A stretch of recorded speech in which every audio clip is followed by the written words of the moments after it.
আজকে যারা এখানে উপস্থিত আছে তারা তো বটেই আনন্দিত, কিন্তু এটার প্রভাব ঘরে ঘরে ছড়িয়ে পড়বে। এবছর কিভাবে এই প্রতিযোগিতা হলো, কিভাবে কে কোন স্তর থেকে উচ্চতর স্তরে আসলো, অনেক পরিবারে এটা মনোযোগ সহকারে লক্ষ্য করে যাচ্ছে। যেহেতু তাদের কোনো ছেলে মেয়ে এটাতে অংশগ্রহণ করছে, অংশগ্রহণ করে হয়তো এক স্তরে জিতছে, আর এক স্তরে আশা করছে সেখানেও জিতবে, জিততে পারে নাই, হতাশ হয়েছে, কিন্তু পুরো প্রতিযোগিতার থেকে মন তারা উঠিয়ে ফেলেনি। কে হচ্ছে খুব গভীর আগ্রহ সহকারে তারা দেখছে। আজকের অনুষ্ঠানটা হলো সবটা তুঙ্গে, সবার উপরে আসলো, কারা সবকিছু মিলে সারা দেশের মধ্যে সেরা প্রমাণিত হলো। তারা যেমন আগ্রহ সহকারে দেখছে, আমরাও খুব আগ্রহ সহকারে তাদেরকে চাক্ষুষ দেখার সুযোগ পাচ্ছি। এবং তাদের যারা আজকে বিজয়ী হলো, সর্বস্তরে আসতে পারলো, তাদের জন্য জোরে একটা হাততালি দিয়ে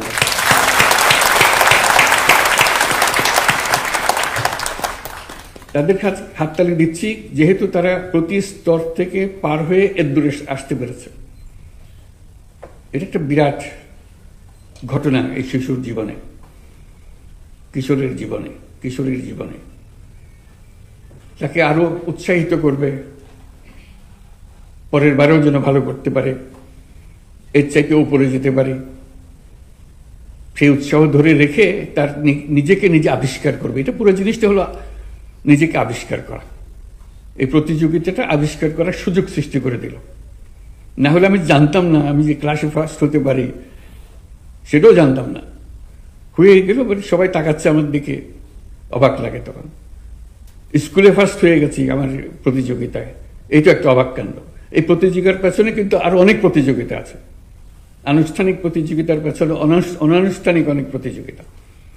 সেজন্য এটা অনেক পরিবারকে ছোঁয়, অনেক শিক্ষায়তনকে ছোঁয়। তার সঙ্গে যারা বিচারক আছেন তাদের জন্য একটা বিরাট আনন্দের বিষয়, যে দেখা নতুন কারা আসছে, তারা বিচারক হয়েছে, তারাও এইরকম একটা পদ্ধতির মধ্য থেকে এসছে, বিচারক হয়েছে, আজকে অন্যকে বিচার করছে, আনন্দ পাচ্ছে। যারা একটা বিচারকের ভূমিকায় ছিলেন এবং তাদেরকে উৎসাহিত করেছেন, নিজেদের সময় দিয়ে, নিজেদের মেধা দিয়ে তাদেরকে সাহায্য করেছেন, তাদেরকে আমরা একটা জোরে হাততালি দিই, কারণ তাদের মাধ্যমে পুরো জিনিসটা হচ্ছে। আর অবশ্যই অভিভাবকদের ধন্যবাদ জানাই, যারা তাদেরকে সাহায্য করেছেন, সহযোগিতা করেছেন, শিক্ষকরা, তাদেরকে ধন্যবাদ জানাই, অভিনন্দন জানাই, তাদের জন্য আমরা একটা হাততালি দিই। আজকে এই হাততালিগুলো দিলাম এই জন্য, এটা শুধু এখানেই সীমাবদ্ধ থাকবে না, এটা সারা বাংলাদেশের আনাচে কানাচে যারা এটার সঙ্গে জড়িত ছিল তাদের সবার কাছে পৌঁছে যাবে। যারা বিজয়ী হয়েছে বিভিন্ন স্তরে এবং সর্বোচ্চ স্তরে, তাদেরকে তো আমরা অভিনন্দন জানালামই।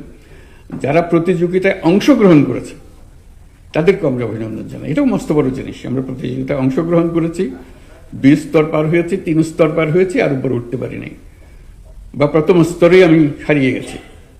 তারা কিন্তু প্রতিযোগিতায় অংশগ্রহণ করেছে।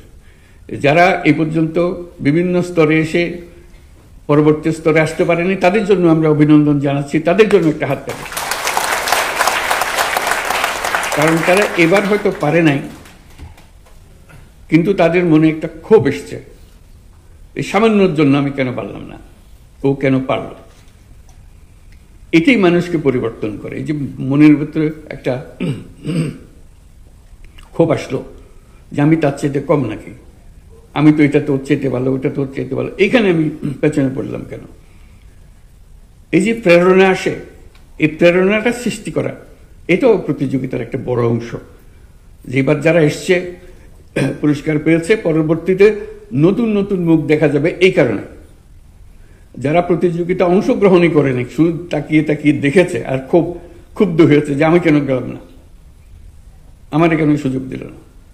সামনে দেখি আমারই ডিঙ্গে কেউ করে ওঠে, নিজে নিজে সে চ্যালেঞ্জ গ্রহণ করছে। এখন কাজে এটাই হলো এই প্রতিযোগিতার মূল মর্ম কথা, যে আত্ম আবিষ্কার করা। নিজেকে আবিষ্কার করে। এর মাধ্যমে আমরা পরস্পর শিশুদের আবিষ্কার করার সুযোগ দিচ্ছি। তা না হলে সে যেমনি আছে এমনি থেকে যেত। তার যে আরেকটা স্তর আছে ভেতরে লুকিয়ে আছে, সেটা কোনোদিন প্রস্ফুটিত হতো না। এটার মাধ্যমে সে প্রস্ফুটিত হয় এবং নিজেকে জানতে শেখে যে আমি তো এর চাইতে বড়, যেটুকু আমি এ পর্যন্ত জেনে এসেছিলাম তার চাইতে আমি তো আসলে বড়, ওদের চাইতে বড়, আমি সেরা, আমি অনেক কিছু করতে পারি যারা অন্যরা সেটা পারে না, আমার মধ্যে এটা আছে। তার মধ্যে উৎসাহ জাগে যে কিভাবে আমি সামনে এগিয়ে যাব। এই প্রতিযোগিতা, নতুন করে প্রতিযোগিতা আবার শুরু করার জন্য আমি মন্ত্রণালয়কে বিশেষভাবে ধন্যবাদ জানাচ্ছি, কারণ এটা খুবই গুরুত্বপূর্ণ একটা বিষয়। আমরা সরকারের পক্ষ থেকে সর্বরকম সাহায্য প্রতিযোগিতার জন্য দেওয়া সচেষ্ট থাকবো, কারণ এটাই হলো ভবিষ্যৎ। আমাদের দেশের মানুষ কিভাবে গড়ে উঠবে, কোন স্তর পর্যন্ত পৌঁছাবে, তার স্তর পার হয়ে আরো কত স্তরে যেতে পারবে, সেটা তার মানুষে ঢুকিয়ে দেওয়া, এটাই হলো তার মর্ম। কাজে এই যে প্রতিযোগিতাটা এবারে প্রথমবারের মতো করেছে, তার মধ্যে নিশ্চয়ই ভুল ত্রুটি হয়েছে, হবার কথা, এটাতে লজ্জা পাবারও কিছু নেই, অসন্তুষ্ট হওয়ারও কিছু নেই। এটা প্রস্তুতি নেবে সামনের আরো কত ভালো করা যায়, যাতে করে আরো সুন্দরভাবে আরো যারা প্রতিভাবান লুকিয়ে আছে, যাদেরকে আমরা ছুঁইতে পারিনি, পৌঁছতে পারিনি, তাদেরকে কিভাবে পৌঁছা যায়, তো সেটা করুক। আমার কাছে এটা দেখে দেখে একটা জিনিস মনে হলো যে এখন এটা আমরা একটা বিশেষ বিশেষ ক্ষেত্রে সীমাবদ্ধ রেখেছি। এটা এই সীমাটা ছাড়িয়ে যাওয়া। শিশু কিশোররা শুধু গাইতে পারে, নাচতে পারে, বাজনা বাজাতে পারে, এটা খুবই ভালো জিনিস, এটা প্রতিযোগিতা হওয়া অবশ্যই উচিত। এর বাইরেও অনেক কিছু পারে, সেখানে প্রতিযোগিতা হবে না কেন? শুধু একটা বিষয়ে সীমাবদ্ধ থাকবে কেন? এখান থেকে বিভিন্ন রকমের প্রতিযোগিতার মাধ্যমে বিভিন্ন দিকে ছড়িয়ে পড়বে। এক সময় এখনো হয় বোধহয় রচনা প্রতিযোগিতা হয়, এটাও একটা জিনিস হতে পারে। আমি কেমন বাংলাদেশ দেখতে চাই, এটা রচনা প্রতিযোগিতা, বা অন্য কোনো বিষয়, যে কোনো বিষয় হতে পারে, উদ্ভট বিষয় হতে পারে, হবে। প্রযুক্তির প্রতিযোগিতা, এই বয়সে কে কি প্রযুক্তি প্রয়োগ করছে এবং সেটা সে নতুন একটা চমক দিচ্ছে, সেই প্রযুক্তিকে বুঝতে পারছে এবং সেটাকে প্রয়োগ করছে, তার জন্য প্রতিযোগিতা। কি কি জিনিস এই প্রযুক্তি, তখন স্কুলে বিভিন্ন জায়গায় শুরু হবে প্রযুক্তির প্রতিযোগিতা, কে কে আসবে।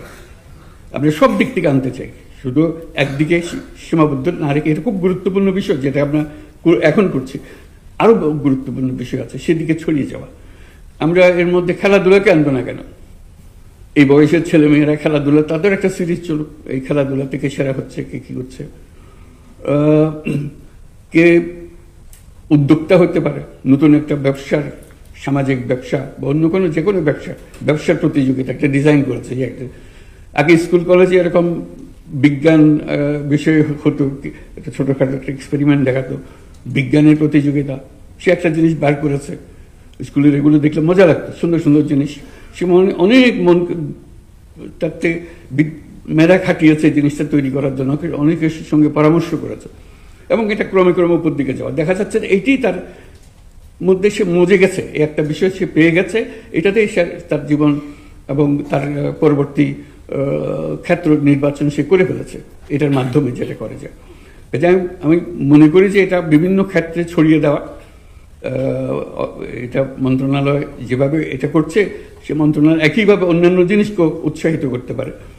প্যারালালি এটা আসলো, চললো। ফ্যাশন ডিজাইন মেয়েদের জন্য, ছেলেদের জন্য হতে পারে। ফ্যাশন ডিজাইন, আমি পছন্দ করি এটা করতে, সে প্রতিযোগিতা রাখবো। খাবার তৈরি প্রতিযোগিতা হোক, ছেলেরা হোক মেয়েরা হোক, যে যেভাবে করতে পারে, বহু রকমের বিষয় আছে, এরাও এনজয় করবে। যে আমি ভালো গায়ক না হতে পারি, কিন্তু আমি ভালো বিজ্ঞানী তো হতে পারি, আমি ভালো ব্যবসায়ী তো হতে পারি। কাজে আমি যেন মনে না করি আমি তো কোনো কাজের না, আমি কোনো প্রতিযোগিতা জিতিও না, কিছু না, কিন্তু আমার মধ্যে যেটা আছে সেটা কোনো, আমিও খোঁজ পাইনি কোনোদিন, কেউ খোঁজ নেওয়ার চেষ্টা করে, আমরা সেই খোঁজ পাওয়ার চেষ্টাটা করে দাও। আমাদের কাজ হলো যে সামনে নিয়ে আসা, মা বাবা, স্কুলের শিক্ষক, প্রতিবেশী, সবাই মিলে কে কিসে আছে, আচ্ছা তুমি এটা তো করো না, এবার ওইটা দিয়ে দেবো, আমরা দেখি তুমি এটা পারো কিনা। সে ফুর্তিতে যাবে, এটা কারণ জোর জবরদস্তির কিছু নাই, আনন্দের মধ্যে নিজেকে আবিষ্কার করা, নিজের মেধাকে নিজের চোখের সামনে নিয়ে আসা, কাজে আশা করি এগুলো বিভিন্নভাবে আমরা রচনা করতে পারবো। ক্রমে ক্রমে একদিনে সব হবে না, কিন্তু বৃহত্তর পরিমণ্ডলে আমার সার্বিক দিক থেকে কেউ যেন কোনো শিশু যেন বাদ পড়ে না যায়। তার একটা না একটা প্রতিভা আছে, শুধু আমি একটা জিনিস যদি মাপি অনেকে বাদ পড়ে যাবে। আমি যে সব রকমের দিয়ে মাপকাঠি দিয়ে মাপি, তাহলে দেখবো যে এটা থেকে উপরে উঠে গেছে, এটাতে উপরে উঠে গেছে, সবাই মনে করবে যে আমি তো পারছি। নাটকের প্রতিযোগিতা, গল্প লেখার প্রতিযোগিতা, যে কোনো জিনিস প্রতিযোগিতা অন্ত নেই। আমাদের চেষ্টা হবে যার যার প্রতিভা সে যেন বের করার সুযোগ পায় এবং তাকে আমরা সামনে নিয়ে আসতে পারি। আজকে খুব ভালো লাগলো সবাইকে দেখে, নিজের মধ্যেও খুব উৎসাহ জাগলো যে বাংলাদেশের তরুণ তরুণীরা, শিশু কিশোররা এটা বহু দীর্ঘ পথ যাবার জন্য প্রস্তুত এবং দেশের জন্য সেরা তো হবে, আন্তর্জাতিকভাবে তারা সেরা হবে। এখান থেকে তারা আন্তর্জাতিক পর্যায়ে চলে যাবে, তো সেটারও ব্যবস্থা করতে হবে। শুধু এখানে এর দূরে এসে থেমে গেলাম, বাংলাদেশ সেরা হলো, বাকিটা কোথায়? আমরা বাংলাদেশের সীমা ছাড়িয়ে বের হতে চাই। আমরা বাংলাদেশেরও সেরা, আমরা বিশ্বেরও সেরা। কাজে বিশ্বের সেরা মাপতে আমাদেরকে নিয়ে আসতে হবে, সেটার জন্য আমরা করতে পারি। তো সবাইকে আবার অভিনন্দন, যারা এটা আয়োজন করেছে, যারা এটা অংশগ্রহণ করেছে, যারা জিতেছে, যারা এবার জেতে নাই সামনের বার অবশ্যই জিতবে বলে মন এখন থেকে ঠিক করে ফেলেছে, তাদের অভিভাবকদের, তাদের মা বাপদের, শিক্ষক শিক্ষিকাদের, তাদের সবাইকে অভিনন্দন জানাচ্ছে। এটা সামনের বছর আরো জলুসময় হোক, আরো আনন্দদায়ক হোক, সারা দেশে একটা মহা আনন্দের সৃষ্টি করুক, এই কামনা করছি। সবাইকে ধন্যবাদ।